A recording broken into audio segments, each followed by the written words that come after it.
인생을 살다 보면 항상 좋은 일만 있는 것이 아닙니다. 좋은 일과 좋지 않은 일들이 늘 교차합니다. 목회하는 것도 저 사람이 참 행복하게 목회한다, 이렇게 겉에서 봤을 때는 그렇게 보여집니다. 근데 우리 모두가 공감하는 것이 목회지마다 다 자기만이 져야 되는 말할 수 없는 십자가가 있다고 하는 것입니다. 더더군다나 남의 터 위에서 집을 세워가는 분들은 개척하는 사람들만 힘든 게 아니고 남의 터 위에서 집을 짓기 때문에 더 어려울 수 있습니다. 그래서 겉보기에는 화려해 보이지만 목회라고 하는 것 자체가 사실은 쉬운 일이 아니라는 거 우리 모두는 공감하고 있습니다. 그러나 그런 일일지라도 우리가 어떻게 바라보느냐에 따라서 우리의 목회가 기쁠 수도 있고 슬플 수도 있고 행복할 수도 있고 불행할 수도 있다고 하는 것입니다. 성경에 보면 베드로와 요한이 어느 날 기도하는 시간에 이제 성전으로 올라가고 있었습니다. 아름다운 문이라고 하는 곳에서 한 거지를 만납니다. 이 거지는 나면서부터 걷지 못하는 사람이었다. 사도행전 3장에서 정보를 주고 있습니다. 거지가 베드로와 요한에게 도움을 요구합니다. 돈을 달라는 것입니다. 그때 베드로와 요한은 그를 똑바로 바라보면서 우리를 보라고 말을 합니다. 그리스도의 대사인 베드로는 그 거지가 자신의 한계를 그만 보기를 원했던 것입니다. 심지어 거지가 바라는 돈을 바라보는 것도 그만두기를 원했습니다. 그래서 거지가 돈을 요구했지만 베드로와 요한은 금과 은은 네가 원하는 그 돈은 내게 없지만 내게 있는 것이 있다. 내게 있는 것을 주고 싶은데 바로 나사렛 예수님을 그에게 소개를 한 것입니다. 거지는 베드로와 요한이 소개한 예수님을 바라보았습니다. 결과는 자리를 박차고 일어날 수가 있었다고 하는 것입니다. 결국 거지는 하나님을 찬송하게 되었고 하나님을 믿게 되었습니다. 스펄전 목사님은 이렇게 강조를 합니다. 당신의 눈을 단순히 하나님께만 두십시오. 우리가 그렇게 할 때 우리는 장애물을 보지 않고 우리의 길을 깨끗하게 하시는 하나님을 보게 됩니다. 오늘 여러분, 하나님 대신 무엇에 집중을 하고 있습니까? 믿음에 다시 집중할 수 있길 바랍니다. 그렇게 할 때 하나님 안에서 우리의 삶을 위한 선한 계획을 볼 수 있다고 하는 것입니다. 코로나19가 장기화됐고 누구도 예측하지 못하는 2년 9개월의 시간들을 보내고 있습니다. 우리 모두가 이 문제를 놓고 기도했고 코로나19를 통해서 말씀하신 하나님의 뜻이 무엇일까 묻고 또 묻고 지금도 묻고 있다고 생각을 합니다. 저는 총회장으로서 여러 교회를 방문할 수 있었고 또 대화할 수도 있었고 그 현장을 볼 수 있었습니다. 그런데 되는 교회가 있고 되지 않는 교회가 있습니다. 코로나19임에도 불구하고 무직하게 하나님을 바라보며 하나님을 찾는 교회는 부흥을 했고 그냥 기회는 이때다. 그래서 뭐 체력은 영역이니까 체력 쪽에 많이 신경 쓰신 교회들은 그 교회들은 코로나19보다도 훨씬 더 힘들어하는 모습을 보게 되었습니다. 우리는 수없이 믿음의 말을 하고 하나님을 믿으라고 합니다. 근데 문제는 우리 자신에게는 지도자인 나 자신에게는 적용하는데 굉장히 인색하다고 하는 것입니다.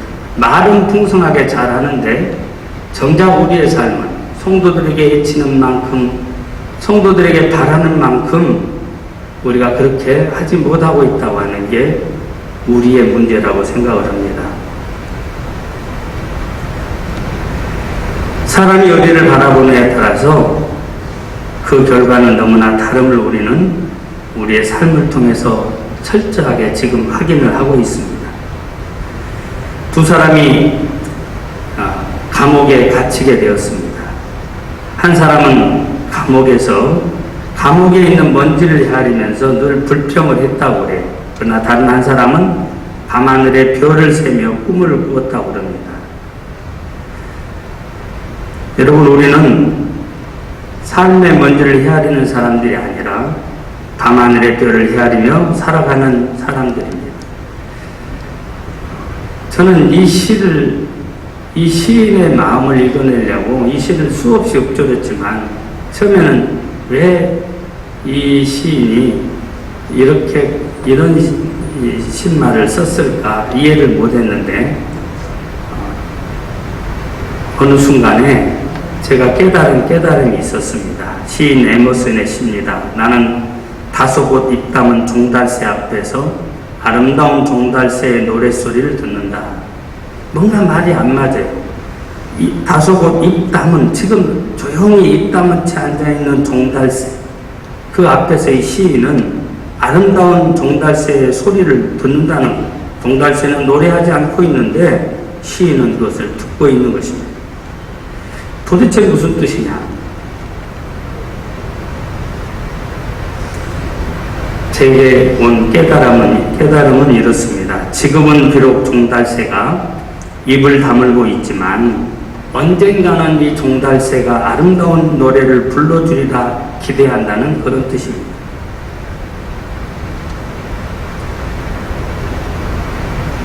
사랑하는 여러분,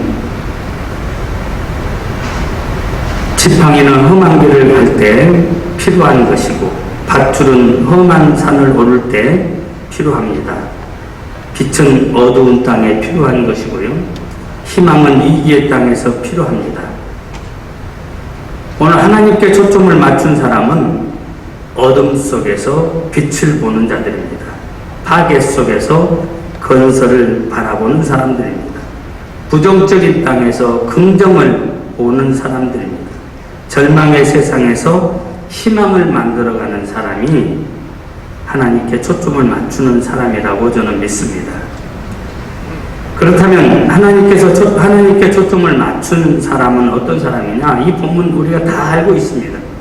그래서 이 본문에서 다 말씀드릴 수 없고 저는 한 가지만 말씀을 드리고 싶습니다. 오늘 본문에 등장하는 사람은 엘리야입니다. 세상이 우상 숭배로 가장 타락해 갈 때 가장 큰 기적을 일으킨 선지자, 그가 엘리야입니다.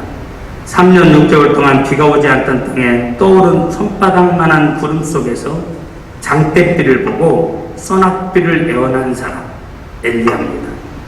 엘리야는 메마른 하늘에서 소낙비 구름을 보았습니다. 어떻게 이런 일이 가능하냐?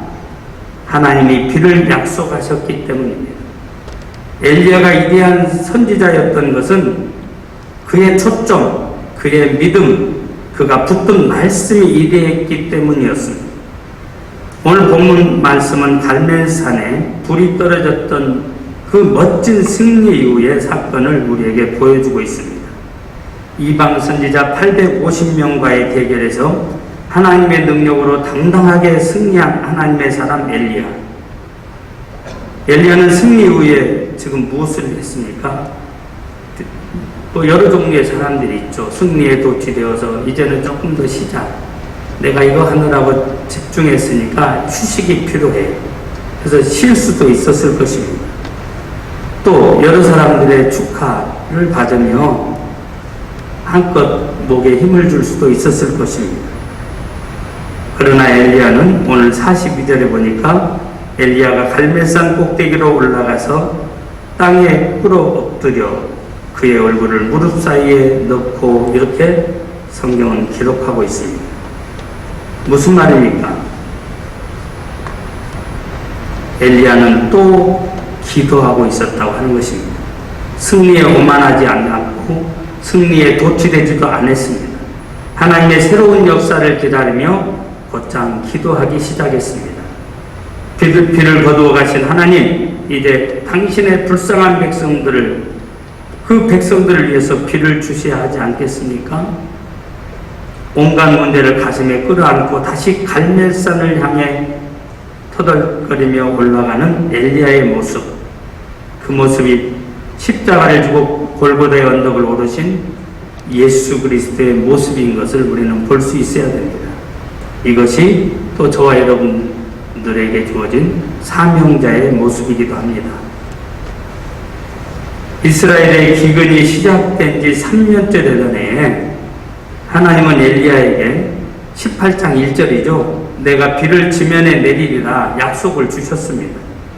하나님이 약속하셨으면 구태여 기도하지 않더라도 당연히 이루어질 것이 아니냐 이렇게 생각할 수도 있습니다. 그러나 하나님의 약속은 언제나 기도를 통해서 이루어지고 하나님의 기적은 언제나 기도의 사람을 통해서 이루어진다고 하는 이 사실 우리는 잘 알고 있습니다.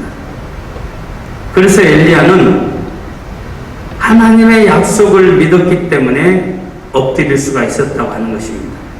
엘리야는 하나님의 약속의 말씀을 붙들고 또 갈멜산으로 올라갈 수 있었습니다. 엘리야의 눈은 아합 왕에게 맞추어지지 않았기 때문에 역사를 만들어가는 하나님께 맞춰져 있었다고 하는 겁니다. 엘리야의 눈은 마른 땅에 맞춰지지 않았습니다. 오직 약속의 말씀 18장 1절에서 3년쯤 지난 다음에 하나님께서 엘리야에게 들려주셨던 그 말씀에 맞춰져 있었다고 하는 겁니다. 비를 주시겠다. 그래서 기도할 수가 있었습니다. 성경은 우리에게 말씀합니다. 내 이름으로 무엇이든지 내게 구하면 내가 행하리라. 하나님의 약속은 얼마든지 그리스도 안에서 예가 되니 여러분 주님은 우리에게 얼마나 풍성한 약속을 하시는지 모릅니다. 그분의 약속은 무엇이든지 얼마든지 주님은 우리가 구하면 무엇이든지 주신다고 약속하고 있습니다. 얼마든지 주시겠다고 약속하고 있습니다. 어디서 언제든지 그러니까 기도하라고 말씀하십니다. 실패와 절망에 눈이 맞춰져 있는 사람들은 절대 기도할 수 없습니다. 그러나 하나님의 약속과 희망에 초점이 맞춰져 있는 사람은 오늘도 기도할 수 있다고 하는 것입니다. 오늘 보면 엘리야의 기도 장면을 신약 성경은 이렇게 기록을 합니다. 엘리야는 우리와 성정이 같은 사람이로되 그가 비가 오지 않기를 간절히 기도한즉 3년 6개월 동안 땅에 비가 오지 아니하고 다시 기도하니 하늘이 비를 주고 땅이 열매를 맺었느니라. 엘리야가 기적을 일으키는 위대한 하나님의 사람이 된 비결이 무엇이냐? 우리와 다른 어떤 재능이 있었기 때문이 아닙니다. 성경은 우리에게 누누이 강조합니다. 그는 우리와 성정이 똑같은 사람이다. 엘리야도 우리와 같은 사람입니다. 그도 우리처럼 실수할 수도 있었고 때로는 낙심할 수도 있었습니다. 엘리야도 우리처럼 연약하게 넘어질 수도 있었고 어두운 길을 방황할 수도 있었습니다. 그럼에도 불구하고 이토록 능력 있는 사람, 역사를 일으킨 사람이 된 비결이 무엇이냐? 그는 언제나 하나님의 약속에 눈을 맞추고 살았습니다. 그리고 간절히 기도했어요. 간절한 기도는 기적을 일으킵니다. 약속의 말씀 붙들고 기도하는 간절한 기도는 오늘도 역사 가운데 기적을 보게 될 줄 믿습니다. 사랑하는 여러분, 기적의 시대가 사라진 것 아닙니다. 기적을 믿을 만한 믿음의 시대가 사라진 것 뿐입니다. 기적이 사라진 것이 아니라 간절한 기도가 사라졌습니다. 하나님의 능력과 축복이, 하나님의 능력과 축복의 약속이 내게 임하지 않는 것은 지금 순종의 시대가 사라져가고 있기 때문입니다. 저는 이제 말씀을 마치려고 합니다. 목회를 시작해서 10년이신 분도 있을 것이고 20년이신 분도 있을 것이고 30년, 저처럼 40년을 바라보는 사람도 있습니다. 더 많이 하신 분도 아마 있을 것입니다. 하나님이 우리를 부르시는 날까지 우리는 끝난 것이 아닙니다.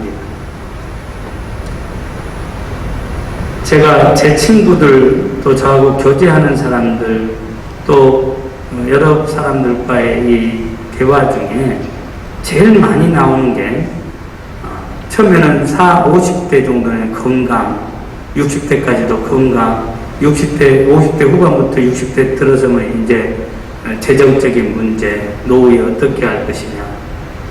대부분 거기서 더 진전하지 못하고 있어요. 근데 우리 선배님들 중에 우리 조일래 목사님이 이 교회 원로 목사님이시지만 제가 지금까지 이렇게 후배로서 선배님들의 모습을 보건대 은퇴 후에도 가장 아름답게 사역을 하고 계시는 분이 조일래 목사님이시지 않을까. 은퇴 후에도 그분은 계속해서 주님이 기뻐하시는 일을 위해서 기도하고 뚜벅뚜벅 그 길로 가시는 것을 지켜보았습니다. 자기가 할 수 있는 부분, 나는 아직 끝난 것이 아니다.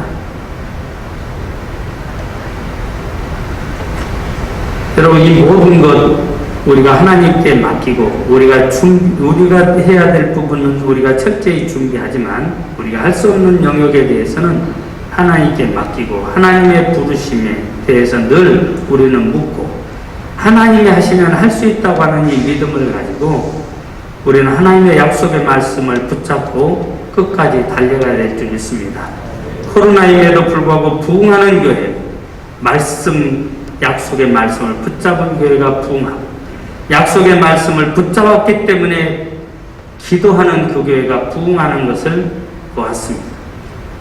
여러분, 우리는 지금 얼마나 편안한 시대에 신앙생활을 하고 있는지 모릅니다. 복음 전하다가 죽는 사람 없잖아요. 누구도 우리를 핍박하지 않습니다.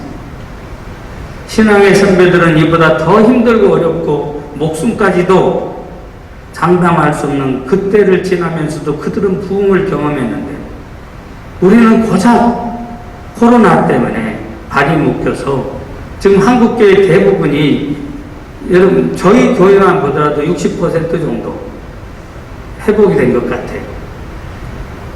30%가 교회 안에 헌금을 다 코로나를 통해서 증명한 것이 교회에 30% 정도 되는 분들이 헌신하니까 재정은 올라갑니다.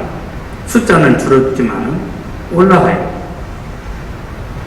그런데 예배 출석하는 거 저희 교회 같은 경우는 이제 100년이 다 됐기 때문에 나이 드신 분들이 집에 많이 계시잖아요. 의외로. 그러다 보니까 아직도 자리가 많이 비어 있어요. 근데 여러분, 우리 주변에 그럼에도 불구하고 새신자가 600명 이상 늘었다. 교회가 코로나 때 힘들게 개척했지만 지금 100명 이상 모이는 교회가 되었다. 거기는 되는데 여기는 왜 안 되느냐고. 근데 거기에 특징이 있었다고 하는 겁니다. 말씀과 기도입니다. 오늘 말씀과 기도를 붙들고 승리하는 저와 여러분들 되어지길 주님의 이름으로 부탁을 드립니다. 기도하겠습니다.